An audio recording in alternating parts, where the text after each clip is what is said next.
Hello everyone. तो आज हम सिज़ोफ्रेनिया का third and last part cover करेंगे। तो सबसे पहले हम देखते हैं कि डायग्नोस्टिक इवैल्यूएशंस हमारे पास क्या क्या हैं सिज़ोफ्रेनिया को डायग्नोस करने के लिए। तो हम पेशेंट का मेंटल स्टेटस एग्जामिनेशन कर सकते हैं, साइकियाट्रिक हिस्ट्री ले सकते हैं और क्लिनिकल ऑब्जर्वेशन ले सकते हैं। इसी से हमें डायग्नोस हो जाएगा कि सिज़ोफ्रेनिया है या नहीं। अगर कुछ एसोसिएटेड उस पर मतलब ऑर्गेनिक डिजीज़ हैं या फिर कोई और डिजीज़ है जो साइकोसिस कॉज कर रही हैं, तो उनके लिए हम फर्दर टेस्ट कर सकते हैं देखने के लिए कि कहीं vitamin deficiency, uraemia, thyrotoxicosis, electrolyte imbalance ये सब तो नहीं है। इसके लिए हम सीटी एंड एमआरआई भी परफॉर्म कर सकते हैं ये देखने के लिए कहीं एनलार्ज वेंट्रिकल तो नहीं है या एट्रोफी तो नहीं हो रही ब्रेन की। ठीक है, अब हम ट्रीटमेंट मोडालिटीज़ देखते हैं।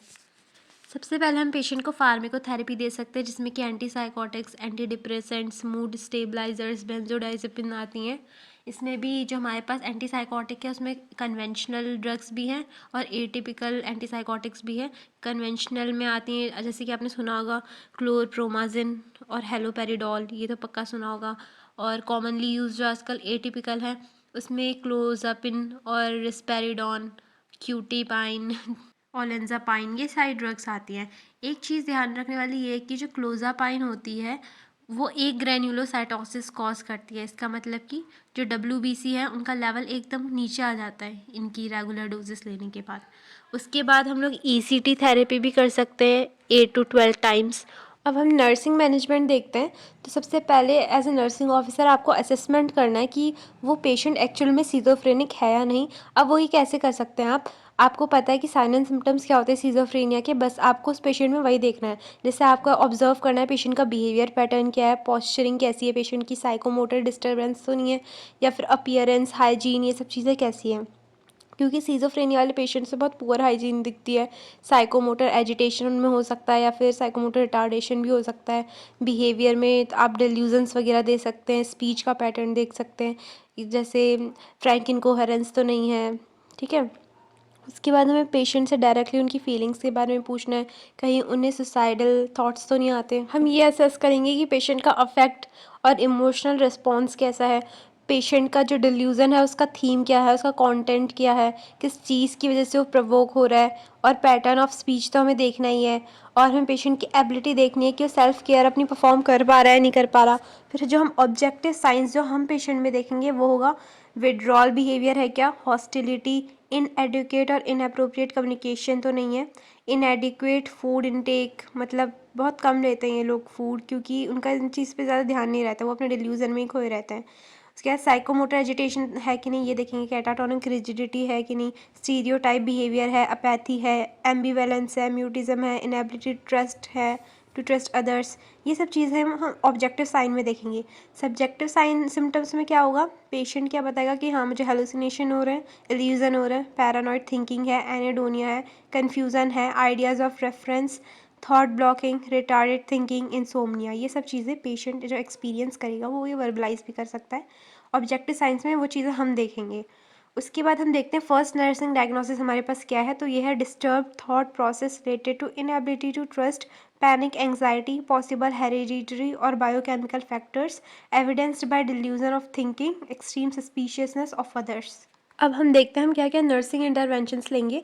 तो सबसे पहले तो हमें असेस करना है कि पेशेंट को कौन से टाइप का डिल्यूजन है, किस चीज़ से उनको डिल्यूजन हो रहा है। फिर हमें पेशेंट से डायरेक्टली पूछना है एकदम क्लियरिटी से कि आपको क्या चीज़ है जो परेशान कर रही है। ठीक है, जिससे हमें पता चलेगा कि पेशेंट अंदर से फील क्या कर रहा है, क्या चीज़ उसको डिस्टर्ब कर रही है। फिर हमें इंटेंसिटी, फ्रीक्वेंसी एंड ड्यूरेशन देखनी है उनके डिल्यूजन की, और हमें इन्वायरमेंट से ऐसे स्टिमुलाई हटा देना है जिससे उनकी एग्रेसिवनेस, डिल्यूजन, हेलुसिनेशन ये चीज़ें और प्रवोक हो रही है। अगर पेशेंट को देख के लग रहा है कि पेशेंट बहुत सस्पिशियस हो रहा है, इसका मतलब कि वो अफ्रेड है, तो हमें क्या करना है, पेशेंट से जाके इंटरेक्ट करना है बहुत ही ज़्यादा क्लियर, डायरेक्ट, सिंपल स्टेटमेंट में, और पेशेंट के फियर को हमें बाहर निकाल के लाना है। ठीक है, देन हम बाहर निकाल के ना रहा है मतलब उसको रिलीफ लाना है। ऐसा नहीं लगना चाहिए पेशेंट को कि हाँ कुछ चीज़ है जो मुझे, जैसे ये लोग मुझे पॉइजन दे के मार देंगे या मेरे लिए मेरे खिलाफ कुछ प्लानिंग कर रहे हैं, ये सब चीज़ पेशेंट को नहीं लगनी चाहिए। उसके बाद हम क्या कर सकते हैं, हमें पेशेंट की मॉनिटरिंग करते रहनी है कि कहीं पेशेंट खुद को हार्म ना कर दे, किसी और को हार्म ना कर दे अपने डिल्यूज़न में। और पेशेंट जैसे डिल्यूज़न में जा रहा है तो हमें पेशेंट का जो थॉट है उसकी ब्लॉकेज कर देनी है सडनली, क्योंकि उसमें पेशेंट एग्रेसिव भी हो सकता है। सपोज़ उसको ऐसा डिल्यूज़न आ रहा है कि या फिर ऐसा हेलुसिनेशन हो रहा है पेशेंट को कि कोई मुझे मार रहा है, तो खुद मारने लग जाएगा किसी और को वहाँ पे। और हमें क्या करना है, पेशेंट से लॉन्ग डिस्कशन को अवॉइड करना है। हमें पेशेंट के पास स्टाफ जो है वो सेम रखना है, मतलब आज जो भी 5 लोग आए हैं स्टाफ मेंबर, यही होना चाहिए कि बार बार वही 5 आए, क्योंकि जितने अलग अलग चेहरे पेशेंट को दिखते जाएंगे उसका सस्पिशियसनेस और इंक्रीज़ होती जाएगी। देन हमें पेशेंट से एकदम ऑनेस्ट रहना है, सारे प्रोमिसेस उससे जो किए हैं वो पूरे करने हैं।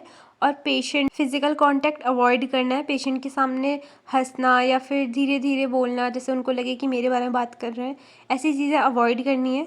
और हमें पेशेंट के साथ कॉम्पिटेंट एक्टिविटीज़ भी नहीं करनी, क्योंकि इससे उनकी एग्रेसिवनेस बढ़ सकती है। देन हमें पेशेंट को इंकरेज करना है कि वो अपनी फीलिंग्स को एक्सप्रेस करें हमारे सामने। देन हमें पेशेंट को, उनके फैमिली मेम्बर्स को उनकी डिजीज़ कंडीशन के बारे में बताना है, और जो भी हम उनको मेडिकेशन दे रहे हैं उनके बारे में फुल नॉलेज देनी है कि इसके साइड इफ़ेक्ट्स ये हो सकते हैं, इसका मैकेनिज़्म ऐसे होता है और हम आपको ये क्यों दे रहे हैं। नेक्स्ट डायग्नोसिस हम देखते हैं, impaired health maintenance related to inability to trust extreme suspiciousness as evidenced by poor dietary intake.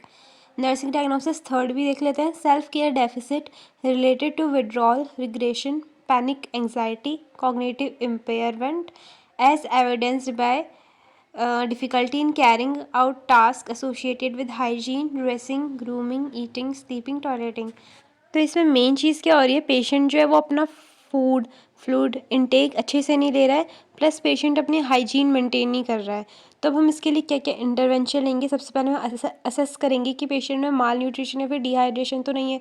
अगर है तो हम पेशेंट को वेल न्यूट्रिशियस डाइट देंगे और पेशेंट का फ्लूइड इनटेक बढ़ा देंगे। इसलिए हम पेशेंट का इनटेक आउटपुट चार्ट मेंटेन करेंगे और वेट मॉनिटरिंग भी करते रहेंगे रेगुलरली। पेशेंट को हाई कैलोरी फूड देंगे, हाई प्रोटीन डाइट देंगे, क्योंकि पेशेंट में साइकोमोटर एजिटेशन है या फिर बहुत ज़्यादा मतलब एक्टिवनेस है, तो पेशेंट की कैलोरी बहुत बर्न होंगी। पेशेंट का जो सस्पिशियस नेचर है ना, वो क्या उसको वो करेगा, जैसे हम उसे कुछ भी खाना दे रहे हैं तो उसे लगेगा कि इसमें तो जहर होगा, तो हम प्रेफर करेंगे कि पेशेंट को हम लोग पैक्ड फूड दें, जिससे पेशेंट को ये लगेगा हाँ ये ऑलरेडी पैक्ड है तो इसमें ये लोग कुछ नहीं मिला सकते। और हमें पेशेंट के आसपास डिम लाइट को मेंटेन करना है, कंफर्टेबल बेड देना है, लेस नॉइस होनी चाहिए ताकि पेशेंट की जो एंग्जाइटी है वो स्टिमुलेट ना हो जाए, जिसकी वजह से पेशेंट का सस्पिशियस नेचर जो है वो और ज़्यादा प्रोवोक हो जाएगा।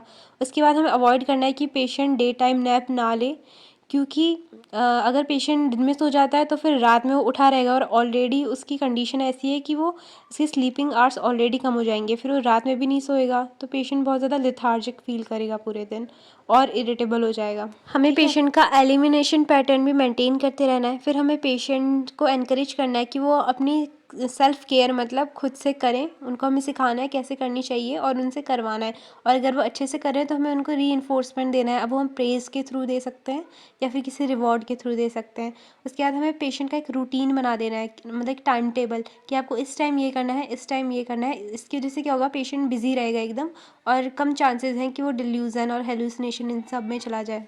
अर्ली स्टेजेस में तो हमें पेशेंट को फुल्ली असिस्ट करना है कि उनको कैसे डेली हाइजीन परफॉर्म करनी चाहिए, कैसे क्या करना है। धीरे धीरे हमें पेशेंट को छोड़ते जाना है उसके भरोसे, मतलब उसको धीरे धीरे हमें इंडिपेंडेंट बनाना है। अब ये एकदम से भी नहीं करना है, बट एकदम स्लोली करना है, ठीक है। फिर एक टाइम ऐसा आएगा पेशेंट अपनी केयर खुद से कर पाएगा, और हमें पेशेंट को इनफ टाइम देना है कोई भी टास्क को कंप्लीट करने के लिए। अब हम नेक्स्ट नर्सिंग डायग्नोसिस देखते हैं, जो है potential for violence self directed or at others related to command hallucinations evidenced by physical violence, destruction of object in the environment. Fifth nursing diagnosis है risk for self inflicted or life threatening injury related to command hallucinations evidenced by suicidal ideas, plans or attempts. Sixth nursing diagnosis है disturbed sensory perception related to panic anxiety, possible hereditary or biochemical factor as evidenced by inappropriate response, disorder of thought sequencing, poor concentration, disorientation. अगला nursing diagnosis है social isolation related to inability to trust, panic anxiety, delusion thinking evidence by withdrawal, sad, dull affect, preoccupation with own thoughts, expression of feeling of rejection, of aloneness imposed by others. इन सब का मतलब ये है कि patient में क्या है, patient में वॉयलेंस करने के बहुत ज़्यादा चांसेस है। वो खुद को भी हार्म कर सकता है, किसी और को भी हार्म कर सकता है, क्योंकि उसको मतलब किसी पे भी ट्रस्ट नहीं है पेशेंट को, और उसका जो सेंसरी परसेप्शन है ना वो इम्पेयर्ड एकदम। इसकी वजह से वो सोशल आइसोलेशन भी कर लेगा, क्योंकि किसी से उसकी बनेगी नहीं इन्वायरमेंट में, उसकी थॉट प्रोसेस एकदम अलग है बाकी जो नॉर्मल लोग हैं, और वो बहुत ज़्यादा सस्पिशियस नेचर का है, ठीक है। तब हम देखते हैं एज ए नर्सिंग ऑफिसर हम क्या क्या इंटरवेंशंस लेंगे। तो वही सारे इंटरवेंशंस रिपीट होंगे, जैसे कि हमें लो लेवल ऑफ स्टिमुलाई को मेंटेन करना है, लो लाइटिंग रखनी है, लो नॉइस रखनी है, फ्यू पीपल रखने हैं और सेम स्टाफ को ही रिपीट करना है बार बार। पेशेंट के बिहेवियर को ऑब्जर्व करते रहना है और पेशेंट में ये भी देखना है कहीं उसमें सुसाइडल थ्रेट तो हमें नहीं दिख रहा है, या फिर जो भी डेंजरस ऑब्जेक्ट है साइड से उस सब चीज़ें को रिमूव कर देना है ताकि वो सेल्फ हार्म भी ना करे, किसी और को हार्म भी ना करे। और हमें पेशेंट का एक शेड्यूल्ड रूटीन बना देना है, ठीक है। द रूटीन को हमें शेड्यूल कर देना है। देन हमें अलर्ट रहना है कि पेशेंट में कहीं ऐसे साइन इंक्रीज तो नहीं हो रहे जैसे कि फियर, एंग्जाइटी, एजिटेशन।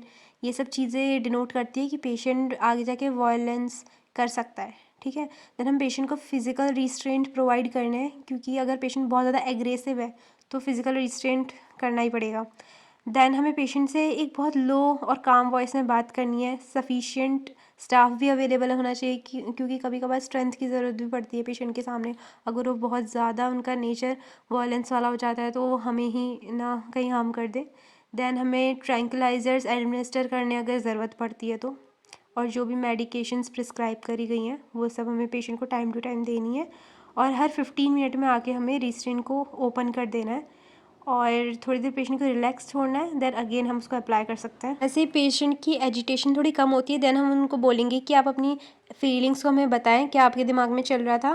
पेशेंट को हमें रिलैक्सेशन टेक्निक्स प्रोवाइड करनी है, जैसे कि डीप ब्रीदिंग एक्सरसाइजेस, एंग्जाइटी को रिलीव करना है, मेडिटेशन करवाना है, म्यूज़िक थेरेपी देनी है। और हमें पेशेंट को ये सिखाना है कि जैसे उनको कोई हेलुसिनेशन हो रहा है तो उन्हें क्या करना है, एकदम से विस्लिंग कर सकते हैं वो, या फिर ऐसा बोल सकते हैं कि गो अवे, बी क्वाइट, ठीक है। हमें पेशेंट को ये सिखाना है कि जैसे ही उनको हेलुसिनेशन का एपिसोड हो रहा है तो वो ये बोल के अपना हेलुसिनेशन हटा सकते हैं उस टाइम, क्योंकि हेलुसिनेशन, डिल्यूजन, इन सब चीज़ों की वजह से वो वायलेंट नेचर उनका ज़्यादा आ जाता है, क्योंकि उन्हें ऐसा भी लगता है कि कोई मुझे हार्म कर रहा है, ठीक है। उनको ऐसे दिखता है और सुनाई भी देता है। अगर हम पेशेंट को ग्रुप थेरेपी में इंक्लूड कर रहे हैं तो एक तो हमें उस टाइम पे नहीं करना है जब पेशेंट का नेचर बहुत ज़्यादा हॉस्टाइल है या फिर एग्रेसिव है।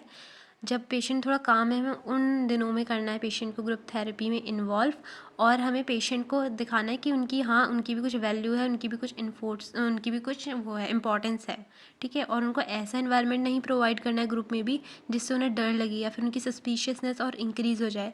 फिर हम, अगर पेशेंट कुछ अच्छा काम कर रहा है, जैसे अपनी केयर खुद से कर रहा है, तो हम उनको पॉजिटिव रीइंफोर्समेंट देंगे। देन अब हम फैमिली को क्या बोलेंगे कि ऐसे ऐसे पेशेंट्स में साइलेंट सिम्टम्स आएंगे क्योंकि उनको ये इलनेस है, मेंटल इलनेस, तो आप उसके लिए रेडी रहें और आप उनको कैसे हैंडल करेंगे हम फैमिली मेम्बर्स को ये भी सिखाएंगे। Okay, so our topic is completed now. Thank you so much for listening. Bye.